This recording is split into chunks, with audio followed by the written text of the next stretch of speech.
আমার যেদিন ফ্লাইট হয় সেদিন আমি বাড়ির থেকে বের হলাম। আমার 2 বছরের বাচ্চা বলতেছে, আব্বু তুমি কোথায় যাচ্ছ? তখন আমার ছেলেকে সান্ত্বনা দিলাম যে আব্বু তোমার জন্য গাড়ি কিনতে যাচ্ছি। যখন আমি প্রবাসে চলে আসি 2 দিন 3 দিন পর আমার ছেলে বলে, আব্বু তুমি কোথায়, তুমি গাড়ি নিয়ে আসো না কেন? তখন আমি বলি যে তোমার জন্য গাড়ি নিয়ে আসবো।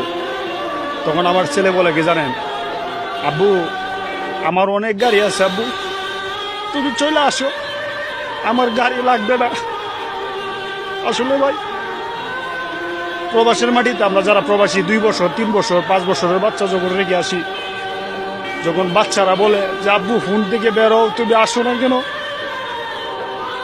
এই প্রবাসীরাই বুঝতে পারে কতটুকু কষ্ট।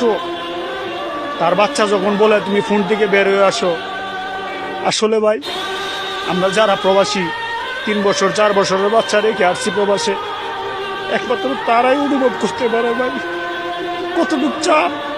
আমার ছেলে যখন বলে আব্বু আমার গাড়ি লাগবে না, আব্বু তুমি চলে আসো, তখন আমি বাবা হয়ে ভাই নিজেকে ঠিক রাখতে পারি না ভাই।